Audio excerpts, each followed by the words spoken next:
Two employees started at the same company on the same Monday. Same onboarding, same training, same manager, same starting salary.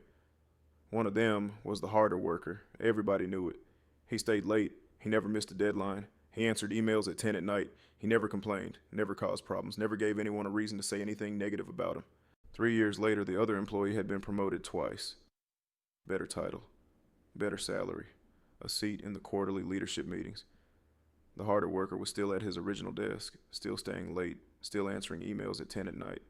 And for the first time in 3 years, asking the question he should have asked 18 months earlier: what does that person know that I do not? That question is the reason this video exists. Because the answer is not work harder. You are already doing that. The answer is 10 specific moves the institution rewards. Moves that have nothing to do with effort and everything to do with how the promotion system actually reads you.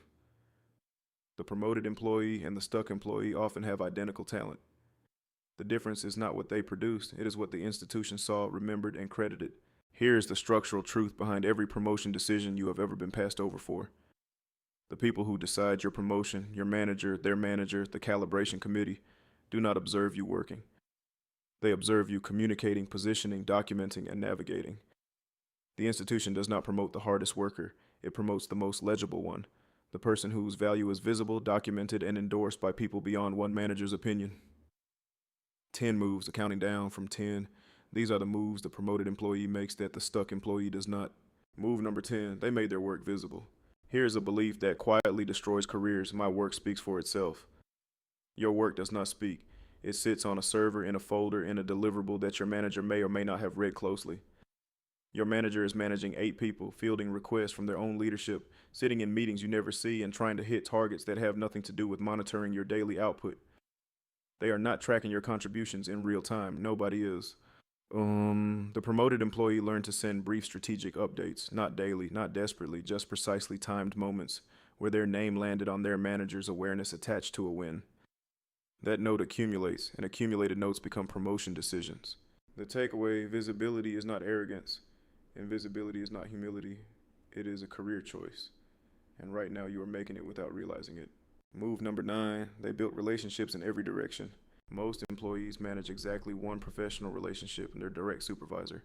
That is the most fragile career positions you can be in. The promoted employee builds real professional relationships across the entire organization, with peers in departments they do not work in, with senior leaders they do not directly report to, with junior staff whose respect demonstrates character that leadership watches more carefully than almost anything else. When a new project opens up or a role gets created, leadership does not always post it. They talk about people, and the person who has relationships across the organization gets mentioned. The person who only knows their own corner does not. The takeaway: a reputation that exists inside one manager's opinion, is not power, it is custody. Build relationships that survive any single person's decision about you. Move number 8, they knew the difference between busy and strategic. The promoted employee asked one question at the start of every quarter that most employees never think to ask: what does success look like for this team over the next 90 days, and where can I have the biggest impact? That question gives them a map. While you are filling your days with emails that do not need your full attention and meetings that do not need your presence, the promoted employee is pointing their energy at the specific outcomes leadership actually measures. Come review time, nobody is celebrated for how packed their schedule was. They are measured on whether the outcomes that mattered actually moved.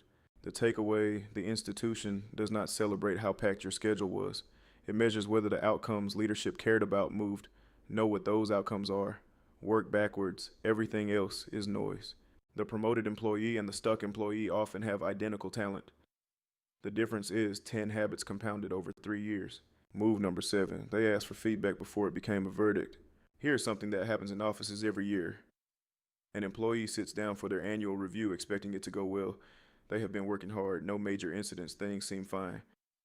And then their manager starts talking about patterns, perceptions, and concerns that were apparently building for months, and the employee is hearing all of it for the very first time.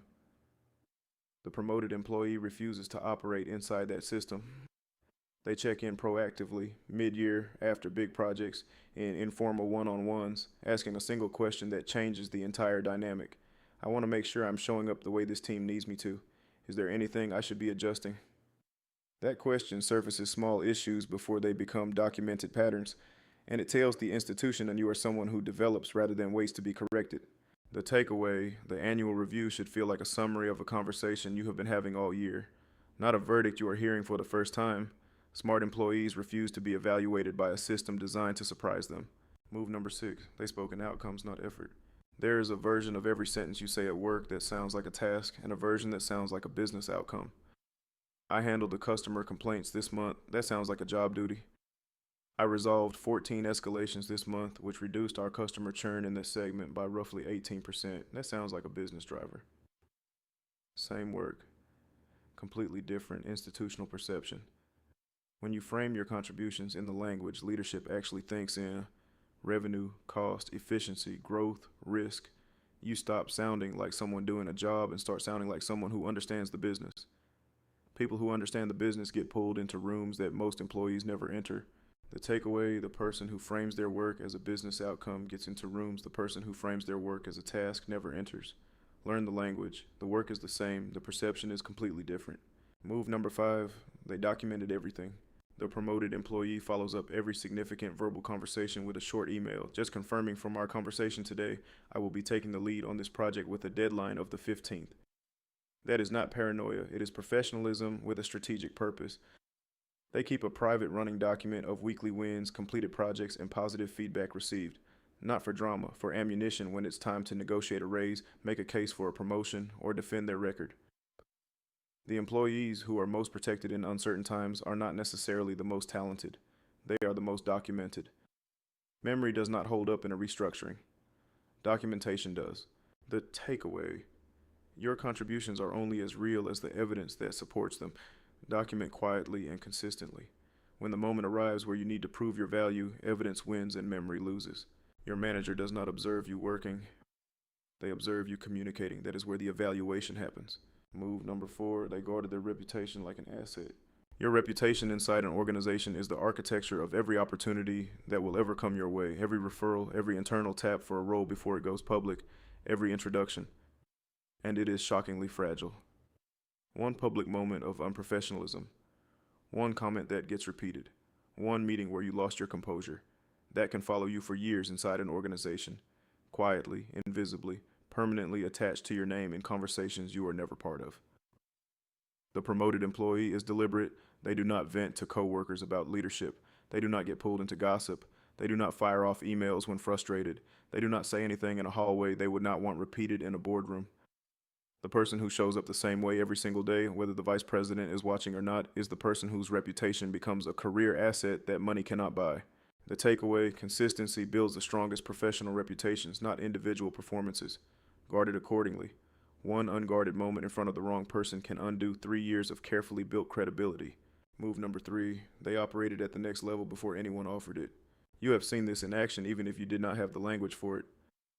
There is always one person in the office who just seems like they belong at the next level, the way they handle pressure, the way they frame challenges in terms of the business rather than just their piece of it, the way they respond when something goes wrong. And when a leadership role opens up, nobody is shocked that their name comes up. That is not coincidence. It is the result of a deliberate practice, studying the people one level above you, observing how they communicate, what questions they ask in meetings, how they carry themselves, and then modeling those behaviors authentically in your current role. Promotions do not create identity, they confirm it, and the confirmation happens in the months before the decision, when the calibration room already sees you operating at the next level. The takeaway, promotions confirm identity rather than create it. The decision was made before the meeting based on whether the room already saw you operating at the next level. Start showing up that way before anyone offers the title. The institution does not promote the hardest worker. It promotes the most legible one. Move number 2, they built a mentor relationship that changed the math. The promoted employee identified someone 2 to 3 levels above them with a career path worth studying and invested in building a real professional relationship with that person. Not a reporting relationship, not a manager who gives occasional feedback. A mentor and someone who gives you access to the political reality the institution will never publish, the unwritten rules, the things that actually matter to the people who make decisions, the version of how things work that HR will never put in the handbook. That mentor becomes something no job posting can provide. They advocate for you in rooms you do not have access to. They flag your name when opportunities surface, and they give you unfiltered feedback about what the calibration committee actually discussed about you. Employees with organizational mentors are 5 times more likely to be promoted than those without. That is not a small edge. That is a different career entirely. The takeaway: a mentor does not give you career advice. A mentor gives you access to the political reality the institution will never publish. If you do not have one inside your company right now, that is the single most important action item in this video.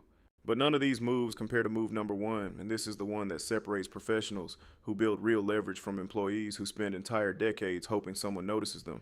Move number 1: they were always building for tomorrow while delivering today. The promoted employee does 2 things simultaneously that most professionals never combine. They show up completely for the role they hold today, delivering results, building relationships, growing their reputation, and at the same time they are quietly building the skills, the visibility, and the external network for the role they want next. They do not wait to be promoted before acting like someone who deserves it. They do not wait for a performance review before updating their resume. They do not wait for a layoff announcement before developing relationships outside the company.